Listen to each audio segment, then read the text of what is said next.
ओम श्री साईनाथाय नमः। साथियों, कैसे हैं आप सब? आशा करती हूँ आप बहुत स्वस्थ, मस्त और बाबा के नाम जाप में तो डेफिनेटली व्यस्त ही होंगे।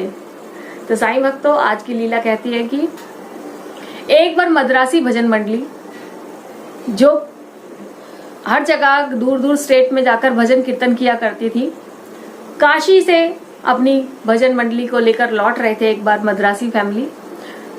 तो रास्ते में उनको सुनाई आई, बाबा की ख्याति पड़ी उनके कानों में कि शिरडी के साईं बाबा हैं, उनके दरबार में भी एक बार आप हाजिरी लगाइए। बाबा की दक्षिणा देने का उनको सुनाई दिया कि बाबा हर रोज दक्षिणा हर किसी को दिया करते हैं। तो ऐसा लालच लेके मन में कि हम लोग वहां पर कीर्तन भजन करेंगे तो बाबा से हमें भी दक्षिणा मिलेगी, क्योंकि कभी कभी बाबा को पूरा दिन दक्षिणा मिला करती थी, उसमें से सारे पैसे बाबा सबको बांट दिया करते थे। किसी को 2 रुपए, किसी को 5 रुपए, किसी को 10 रुपए, और कभी कभी तो बाबा 50 रुपए भी किसी को दे दिया करते थे दक्षिणा में। ये सुनकर मद्रासी फैमिली जो थी, भजन मंडली थी, वो बाबा की शिरडी आई।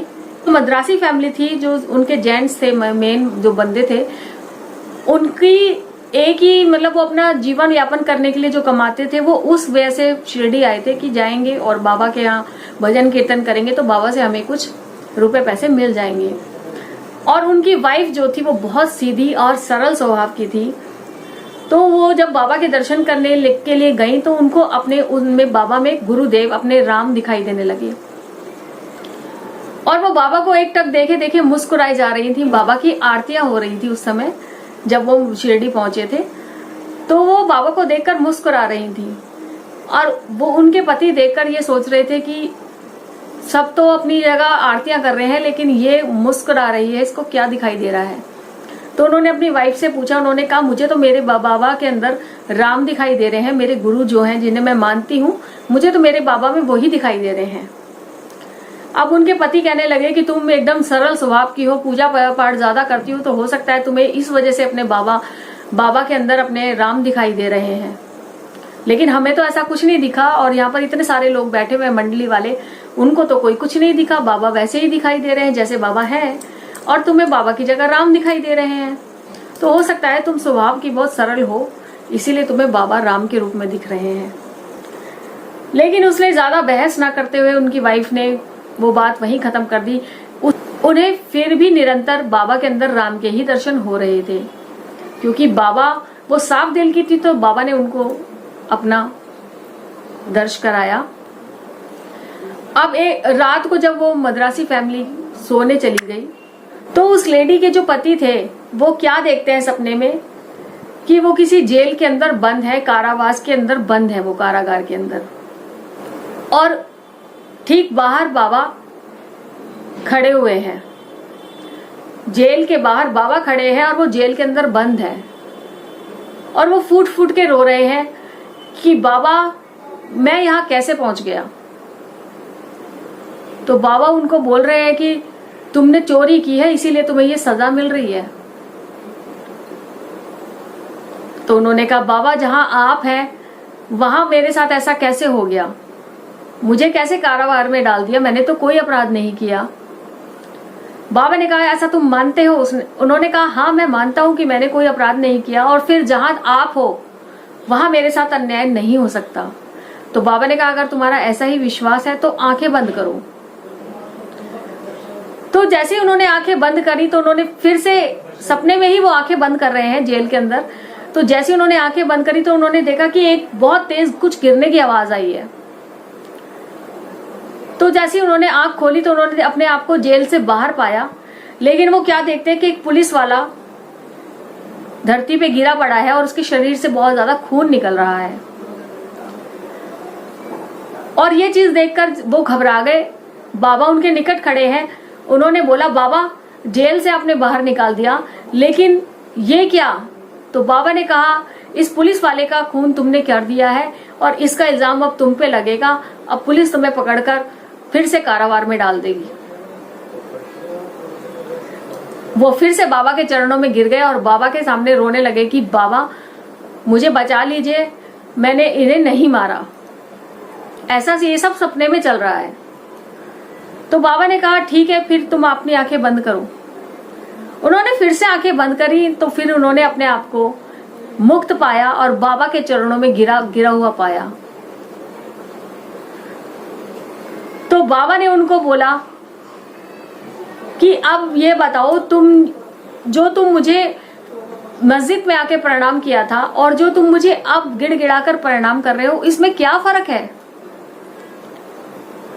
तो उन्होंने बोला कि बाबा मैं मस्जिद में आया था प्रणाम करने, तुम्हें लालच से आया था कि मुझे कुछ पैसे मिलेंगे, बाबा के दरबार में जाऊंगा, कुछ भजन कीर्तन करूंगा तो बाबा से मुझे मैं सिर्फ पैसों के लिए आया था। लेकिन अब जब मैं आपके चरणों में गिरा हूं तो बाबा मैं आपकी महिमा देखकर गिरा हूं। आपकी जो लीला है, जो लोग बोलते हैं शिरडी के साईनाथ हैं, मैं वो देखकर गिरा हूं। यही मेरे उस प्रणाम में और इस प्रणाम में फर्क है। तो बाबा ने उनकी जो मानसिक में जो फंसे रहते थे ना, ये चीजें नहीं मानते थे, बाबा को नहीं मानते थे, उन चीजों से बाबा ने उन्हें मुक्त किया। और जब उनका सपना टूटा, उन्होंने अपना साक्षात्कार देखा कि मुझे बाबा के कैसे साक्षात्कार हुए, बाबा ने मुझे कैसे सही लाइन पर लगाया, दिशा में लगाया। बाबा को मान गए और बाबा के दर्शनों के लिए सुबह सुबह द्वारका माई पहुंचे। बाबा अंतर्यामी जानते थे कि ये बदल चुका है। बाबा ने उनको कुछ रुपए दिए और बाबा ने आशीर्वाद दिया कि तुम्हारी यात्रा सफल हो, तुम अपने घर जाओ। बाबा के दरबार से ज्यादा कमाई तो उसको नहीं हुई, लेकिन हाँ आध्यात्मिक तौर पर बाबा से वो जो जुड़ा, बाबा से जो बाबा की भक्ति में जो उसकी लगन लगी, वो उसको जरूर फायदा हुआ। तो ऐसे हैं हमारे साईनाथ कि बाबा ने उसको साक्षात्कार कराया अपना। और उनकी वाइफ तो पहले ही बाबा की भक्त बन चुकी थी, बाबा की पहली झलक में ही। लेकिन वो जो चाहते थे कि पैसा ही सब कुछ है, भगवान नहीं, उस राह पे उन्होंने लगाया और वो जिंदगी भर बाबा के भक्त बने रहे। तो साईं चाहे तभी बाबा के भक्त आप बन सकते हैं। हमारा सौभाग्य है कि हम बाबा के भक्त हैं, कह सकते हैं, वरना भक्ति करना बहुत कठिन है, बहुत कठिन है। अपने गुरु पे विश्वास रखना, श्रद्धा रखना बहुत ज्यादा कठिन है। जो इस पर अटल रहता है, अड़े रहता है, वो ही साईं के करीब पहुंच पाता है। तो कभी भी दुख तकलीफ आए ना तो कभी मत घबराइए, क्योंकि साईं खड़े हैं हमें। इस कथा में भी यही हुआ है कि वो भले बाबा को नहीं मानता था, लेकिन फिर भी सपने में उसने कहा कि बाबा जब आप हैं तो मेरे साथ अन्याय नहीं होना चाहिए। तो बाबा हम यही कहेंगे, बाबा जब आप हैं तो हमारा कोई कुछ नहीं बिगाड़ सकता। वो बुरा समय हो, कोई इंसान हो, कुछ भी हो, हमारा कोई कुछ नहीं बिगाड़ सकता, क्योंकि हम बाबा की छत्र छाया में हैं। तो साईं है तो हम हैं, बाबा तुम हो तो हम हैं। भक्त जो सच्चे दिल से बाबा को प्यार करते हैं वो जानते हैं कि बाबा के बिना रहना एक बहुत बड़ी सजा है।